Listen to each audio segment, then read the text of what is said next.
This question stops people cold. One of the hardest questions I ask in therapy when I work with clients isn't something deep, philosophical riddle. It's actually stupidly simple. And that's what makes it so unsettling. I've asked it to CEOs, parents, overachievers, perfectionists, people who run teams, run businesses, run families. And every single time it lands like a brick. The question is, what do you really want? And no, less stress doesn't count. That's not a real answer. It sounds like an answer, but it's just your survival brain talking. And here where most people get tripped up. There are two problems that come up when they try to answer this question. Seemingly simple question, what do you really want? Problem number one, they start listing what they don't want. I don't want to feel anxious anymore. I don't want to overthink everything. I don't want to blow up at my kids after work. Totally fair. But here's the issue. Not wanting is still planted in pain.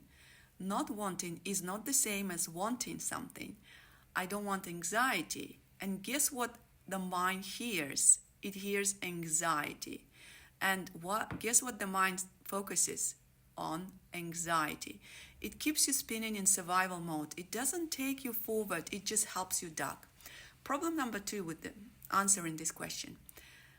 True desire feels unreachable, a foreign territory, so the question has no place to land in your consciousness yet. Because survival mode doesn't give you access to that part of your brain. It doesn't mean that part of your brain doesn't exist. It doesn't mean your mind has no capacity to reach to that territory. It just means it's not there yet and it's not willing to go there. It's like asking a panicked person on a sinking ship to describe their dream vacation. They don't want to dream, they just want the boat to stop sinking. So the truth is, most clients come to me in pain, and it's very valid. And listen, pain is a powerful motivator. It's also a short-term fuel. It burns fast and then it burns out. True motivation, the kind that fuels sustainable growth, doesn't come from pain. It comes from ease, from clarity, from desire. It's a different domain. And we can access it. And we can help your mind to go there. Desire, that's where the real transformation begins. But you don't have to go there yet. Let me give you an example. I had a client who was in a toxic relationship with her business. She's built it, she's become quite successful, worked her butt off for many years. But it was eating her alive. Anxiety, self-doubt, constant pressure. She thought the problem was just how hard it was all. She believed it was imposter syndrome, so she came to fix the pain. But as we worked, a deeper truth started to resurface. She didn't want to fix the business. She didn't want to grow it.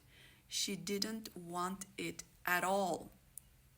And the truth, it scared the hell out of her, because if she admitted it, she'd have to let go.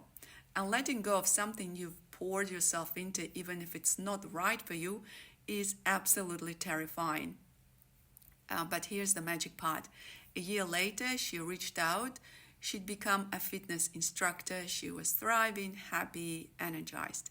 And she said, I kept going with my business until I couldn't anymore.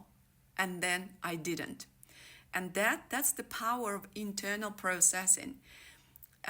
It's like she knew the reason for her pain, and she knew she had a choice, something deeper inside. Sometimes the shift happens quietly over a period of time. You don't always need urgency. When I work with clients, I don't always get a clear answer to the what do you really want question.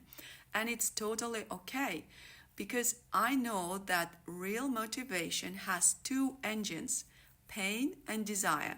Most people arrive driven by pain, and that's a total valid, important point to start with. In our session, I gently stretch your mind to explore both, where the pain is pulling your way and what desire, even if it feels distant or unfamiliar, might be pulling you towards.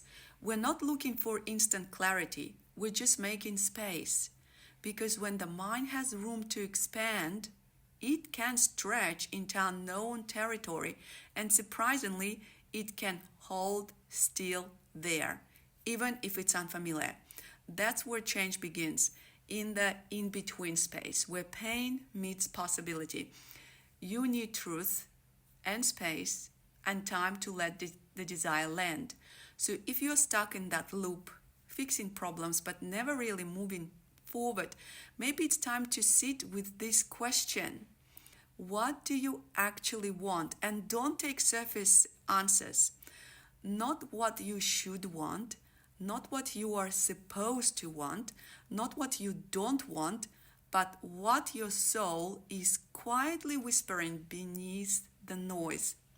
And if that question freaks you out a little, you're in a good company. Come hang with me.